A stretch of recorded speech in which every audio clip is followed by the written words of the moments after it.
రాజశేఖర రెడ్డికి బిడ్డల పట్ల ఎంత మమకారం ఉండేది. ఫీజు రీయింబర్స్మెంట్ రాజశేఖర రెడ్డి గారికి ఎంతో ప్రియమైన పథకం. ఫీజు రీయింబర్స్మెంట్ రాజశేఖర రెడ్డి గారు పెడితే ఎంతమంది బిడ్డలు డాక్టర్లు, ఇంజనీర్లు, ఎంబీఏలు, ఎంసీఏలు పైసా ఖర్చు లేకుండానే ప్రభుత్వమే పెట్టి చదివించారు. ఇప్పుడు ఆ పరిస్థితి లేదు. డాక్టర్ కైనా, ఇంజనీర్ అయినా, ఎంబీఏ, ఎంసీఏ కన్న తల్లిదండ్రులే అప్పో సొప్పో చేసి పెట్టుకోవాలి. తీరా అంతా చేశాక ఉద్యోగాలు వస్తున్నాయా అంటే ఉద్యోగాలు రావటం లేదు. జగనన్న గారు ఏమన్నారు? ఆ రోజు చంద్రబాబు గారు 7,000 ఉద్యోగాలతో డిఎస్సీ వేస్తే సిగ్గులేదా అని చంద్రబాబు గారిని తిట్టారు. నేను ముఖ్యమంత్రి అయినాక 25,000 ఉద్యోగాలు భర్తీ చేస్తా, మెగా డిఎస్సీ వేస్తానన్నాడు జగనన్న గారు. మరి జగనన్న గారిని అడుగుతున్నా, మెగా డిఎస్సీ ఏమైంది? ఇప్పుడు ఒక దగా డిఎస్సీ 6,000 ఉద్యోగాలతో ఒకటి రిలీజ్ చేశారు. మెగా డిఎస్సీ ఎక్కడ? దగా డిఎస్సీ ఎక్కడ? మెగా డిఎస్సీ వేస్తాడు కదా అని లక్షల మంది పిల్లలు ప్రిపేర్ అయ్యారు కదా, ఆ ప్రిపరేషన్ కు డబ్బులు అవుతాయి కదా, అవి కూడా మళ్ళా తల్లిదండ్రుల మీదనే పడతాయి కదా.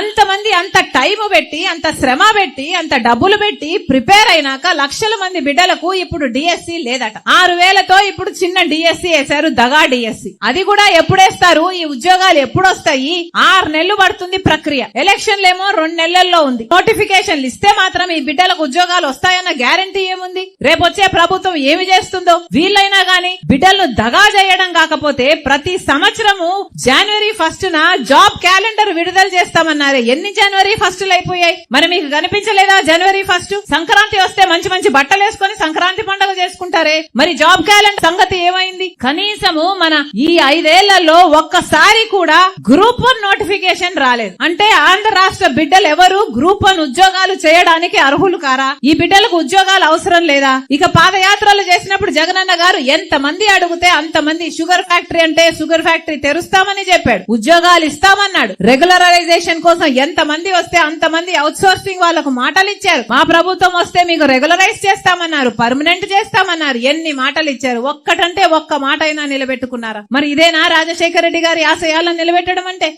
ఈ రోజు ఈ ప్రభుత్వం ఎంత దారుణంగా వ్యవహరిస్తుందో నేను మీకు వేరే చెప్పాల్సిన పని లేదు. అన్నిటికంటే ఘోరం ఏమిటంటే దళితుల మీద జరుగుతున్న దాడులు. ఇక్కడ నా దగ్గర ఒక లిస్ట్ ఇచ్చాడు అన్న, ఇంట్లో 60 పేర్లున్నాయి. 60 మంది దళితుల మీద అఫీషియల్ గా జరిగిన దాడులంట ఇవి. హోంమంత్రి దళితురాలు, ఇక్కడ హోంమంత్రి అయ్యుండి, ఇక్కడ మినిస్టర్ అయ్యుండి, ఈ ఎమ్మెల్యే ఒక హోం మంత్రి అయ్యుండి కూడా, దళితురాలు అయ్యుండి కూడా దళితులనే కాపాడుకోలేకపోతే ఇక వీళ్ళకు పదవులు ఎందుకు? వీళ్ళకి ఎందుకు ఓట్లు వేయాలి? కనీసం దళితులకు కూడా రక్షణ కల్పించకపోతే ఇక మిగతా ప్రజలకు మీరు ఏమి రక్షణ కల్పిస్తారు? దళితులు వాళ్ళు అడుగుతున్నదల్లా మాకు అన్యాయం జరుగుతుంది అని, వాళ్ళు అడుగుతున్నది సబబుగా ఉన్నా కూడా వాళ్ళను బెదిరించి దాడిలో చేసో, వాళ్ళను దౌర్జన్యం చేసో, లేకపోతే ఇంకొంతమంది హత్య చేసో ఇంతమంది చనిపోయారు, ఇంతమంది మీద దాడులు జరిగాయంటే దళితురాలుగా ఉన్న హోంమంత్రికి ఇది అవమానంగా లేదా? మరి హోంమంత్రిగా ఎందుకున్నట్టు మీరు దళితురాలుగా ఉండి హోంమంత్రిగా ఉండి ఏమి చేయలేకపోతున్నారంటే మీకు ఆ పదవి ఎందుకు? రాజీనామా చేయండి.